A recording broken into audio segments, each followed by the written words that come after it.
कृष्ण लीला प्रसंग स्वामी शारदानंद जी द्वारा लिखित पाठ संख्या 246 पंचम अध्याय भक्तों के साथ श्री राम कृष्ण देव सन 1885 ईस्वी की नव यात्रा।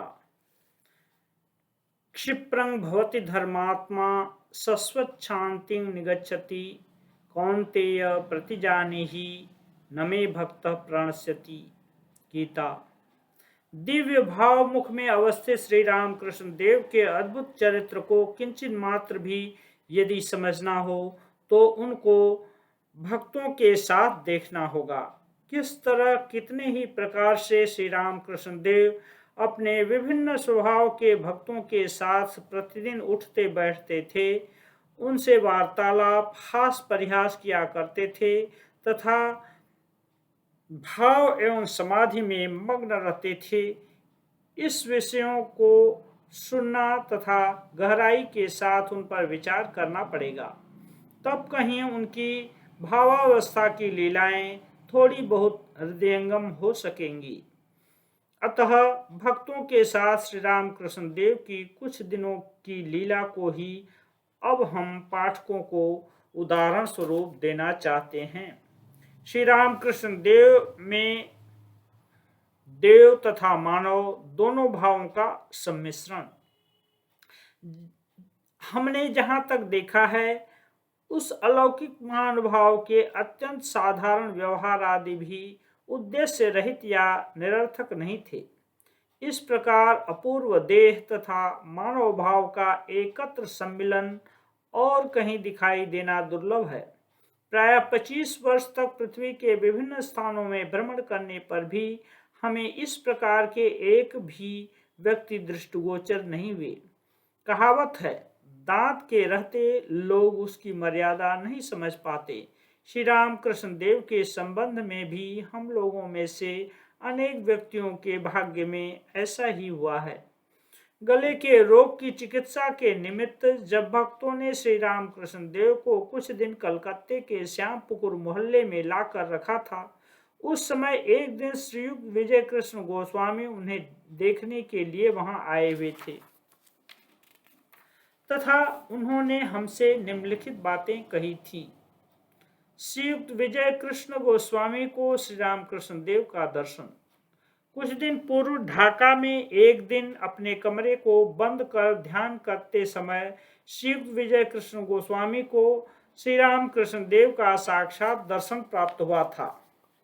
वह उनके मन का भ्रम था या नहीं, यह निर्णय करने के निमित्त अपने सम्मुख अवस्थित उस मूर्ति के शरीर तथा अंग प्रत्यंग आदि को बहुत देर तक उन्होंने अपने हाथ से दबा दबा कर देखा था।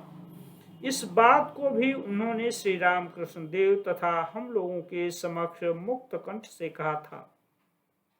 श्रीयुक्त विजय कृष्ण, देश विदेश तथा पहाड़ पर्वतों में घूम फिरकर मैंने अनेक साधुओं को देखा, किंतु श्री राम कृष्ण देव को दिखाकर इस तरह का दूसरा कोई मुझे और नहीं दिखाई दिया।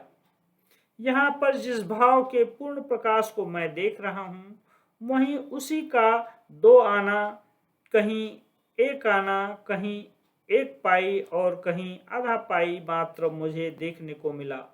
4 आने भर भी किसी जगह मुझे देखने को नहीं मिला। श्री राम कृष्ण देव मुस्कुराते हुए हमारी ओर देखकर यह क्या कह रहा है?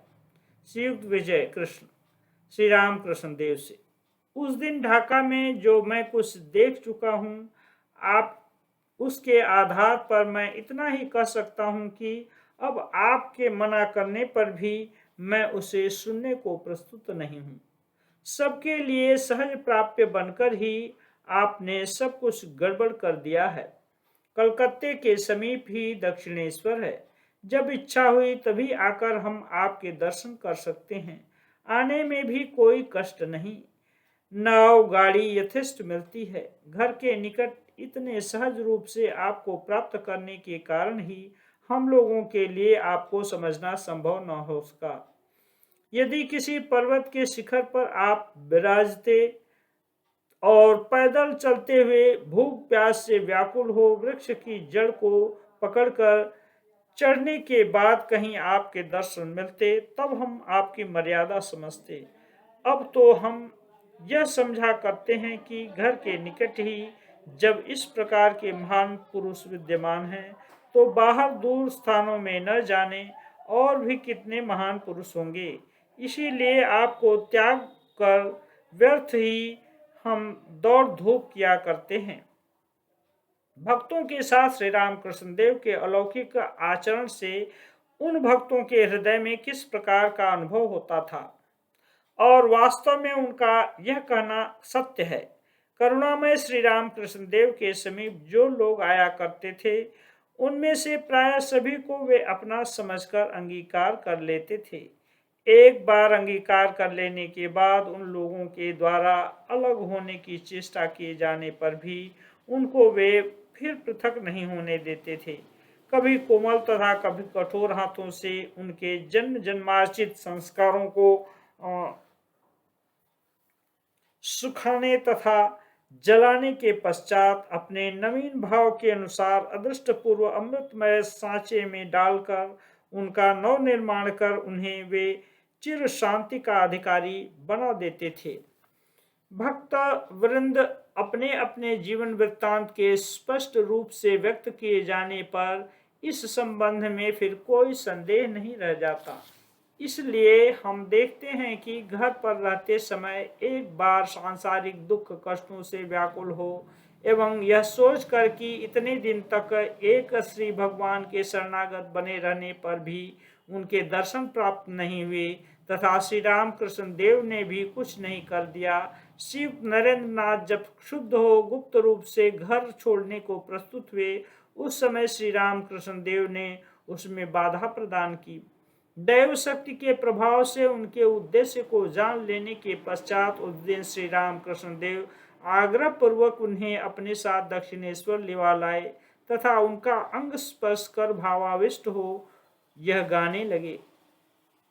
कथा कहते हो डराई ना कहते हो डराई, अमार मने संध होय बुझी तुम्हें हाराई हाराई। अर्थात तुमसे कुछ कहने के लिए भी मैं डर रहा हूं और बिना कहे भी मैं डर रहा हूं। मेरे मन में यह संदेह हो रहा है कि मैं तुम्हें कहीं खो न बैठूं। एवं नाना प्रकार से समझा बुझाकर उन्होंने उनको अपने पास रखा।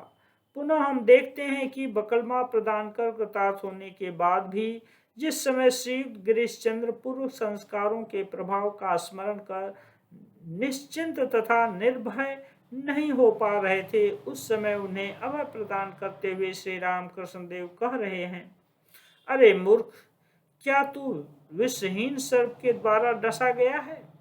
विषैले सर्प ने तुझे काटा है। भाग कर यदि घर भी चला गया तो भी तुझे मरना पड़ेगा। क्या तूने यह नहीं देखा कि जब कोई विषहीन सर्प मेढक को पकड़ता है, उस समय काय काय कर सैकड़ों बार कराहने के पश्चात तब कहीं वह मेढक शांत हो पाता है, यानी मर जाता है। कोई कोई किसी तरह निकलकर भाग भी जाता है, किंतु जब फणधारी काला नाग उसे पकड़ता है, उस समय 3 बार काय काय काय करने के पश्चात फिर अधिक कराहने की उसकी शक्ति नहीं रहती, वह एकदम शांत हो जाता है। और यदि कदाचित कोई भाग भी जाए तो अपने गड्ढे में जाते ही वह समाप्त हो जाता है। यहाँ भी ऐसा ही है। किंतु उस समय श्री राम कृष्ण देव की इन बातों को तथा उनके आचरणों को समझना किसके लिए संभव था? सब लोगों की धारणा थी कि उनके जैसे पुरुष सर्वत्र ही विद्यमान हैं।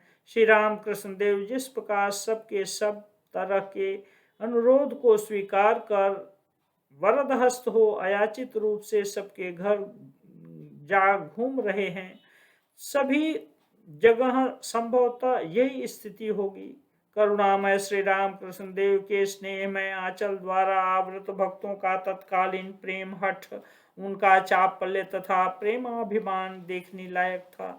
प्राय सब कोई यह समझा करते थे कि धर्म कर्म अत्यंत सहज साध्य विषय है। धर्मराज के जिस भाव के दर्शन करने की जब इच्छा होगी, तभी उसे प्राप्त किया जा सकेगा। थोड़ा सा व्याकुल होकर श्री राम कृष्ण देव से आग्रह पूर्वक निवेदन करना ही यथेष्ट है।